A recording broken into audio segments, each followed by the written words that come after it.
Hello, my name is Robin. I'm one of the co-founders and CEO at TZU. Interestingly, I started my own career as a QA, and after 15 plus years now, realized that the world is changing again. So here we are bringing this awesome course to become an agentic QA for our lovely QA community, developers, and anybody who has a quality mindset.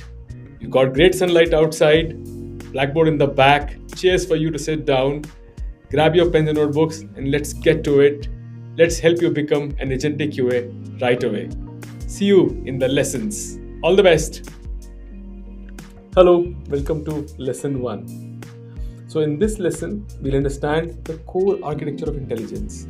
Even before we become an agentic QA, we really need to understand what are LLMs, what are agents, and what are multi-agentic systems. Because we will be orchestrating them to become an agentic QA. This is the first lesson. Let's jump right into it. We'll start with the basics. See, interestingly, generative AI, as the name suggests, is all about generation. So that is the core foundation. It writes, draws, predicts based on the patterns. So it is more of a passive tool. AI agents are the ones which do the act. So you give them an outcome or a task. They will get a plan around it and then go execute it so that the outcome is achieved. Agentic systems are all about orchestrating these individual agents. That is, at a very high level, what we are trying to achieve so that we can use this for our own benefit of software testing and automation. Level 1 is obviously the foundation of large language models. Think of them as the oracle. In very simple words, large language models acts as the parrots you would have seen in cartoons and televisions, wherein you can teach them a phrase and they can repeat that. Interestingly, they can also predict the next token or the next word. Generally, LLMs are massive statistical prediction engines. In simple words, they are trained on a large corpus of data.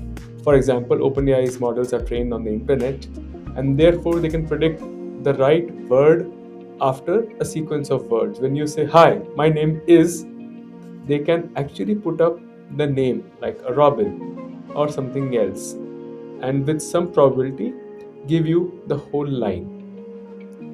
The big breakthrough came from the transformers architecture, but that is not for today's lesson. Interestingly, a large language model isn't on its own enough to perform end-to-end tasks of software testing and automation. They are static, reactive, and isolated. But that is why we have the solution, which is the builder or the agent. So think of an agent as an object which has the hands, the brain, the memory, and autonomy.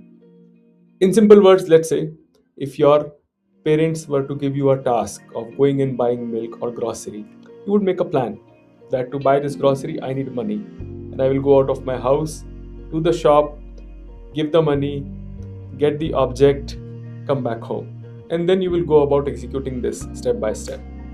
You might hit, let's say, traffic jams and roadblocks, but you will update the plan, still maneuver around the course, achieve that task, come back home, hopefully with the right amount of change.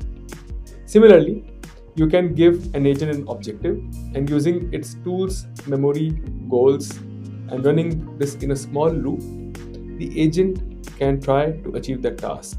This could be as simple as, let's say, testing an e-commerce website or clicking a button. So in that case, the browser becomes the environment where the agent is trying to click a button.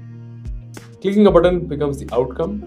Based on its own learning and memory of using browser systems, it can use tools like Playwright to achieve that goal.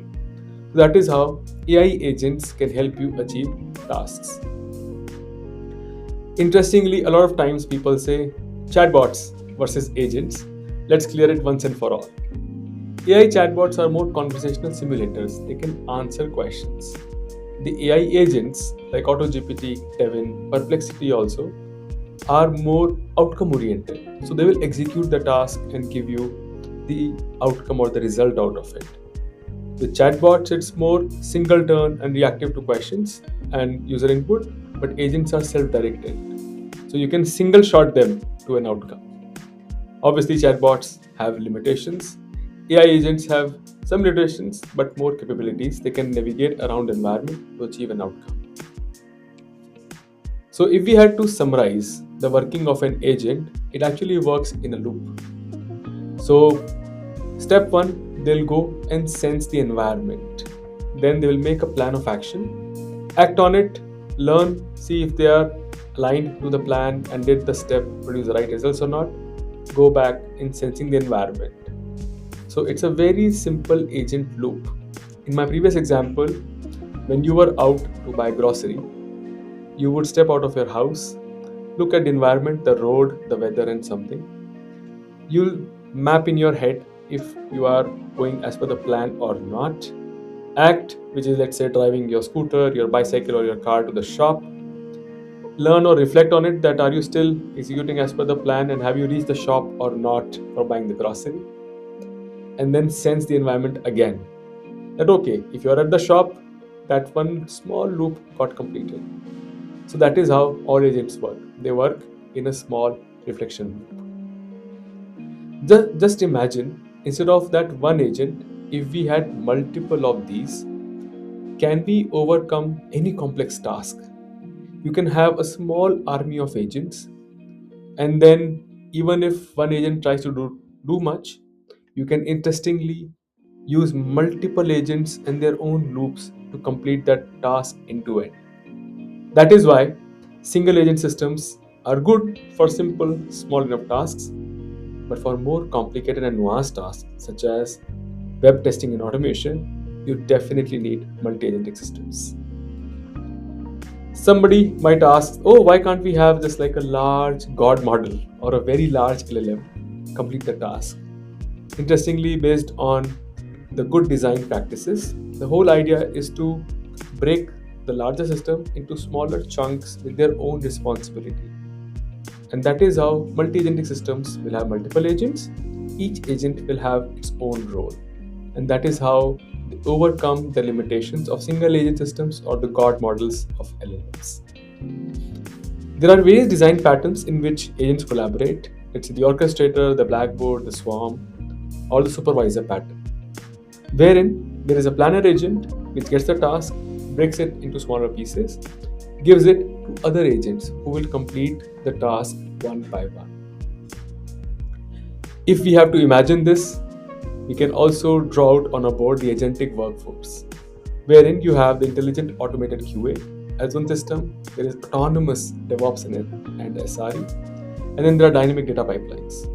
All three of them work together in unison to achieve end-to-end testing and deployment tasks when you are sleeping or just having some good times. That is the vision that we're going after. Just to ensure that these agents don't run amok, we should always have a human in the loop or at the helm. So we just don't hand over the keys to the code base and maybe one of the agents decides to delete the code base. So that is why human in the loop is very necessary, wherein the human orchestrates this team of agents. Let's say you are a QA, a developer, or a tester. Imagine you get your own team of intern QAs. Just like that, you get your own team of QA agents, and you can orchestrate them, review their work, give feedback, and move step by step to achieving a goal. In summary, here's the completed blueprint. Think of the large language models as the base on top of which the pillars of agents stand. If we stack multiple pillars together, we can make a structure which can take over larger load of the ceiling, and we can have multi-agentic systems. So you can go from writing lines of code, maybe using the LLM, to designing the end-to-end ecosystem of intelligent delivery using agents and multi-agent systems. If I have to summarize everything that I said, imagine that now you are the architect. You get this team of AI agents doing the work on your behalf. And therefore, your role is very important because you have to ensure that the agents walk in line and actually achieve the task without fooling the user. So that's about the basics of LLMs, agents, and multi agentic systems. See you in the next lesson. And don't forget to score good in the quiz. All the best. Bye bye.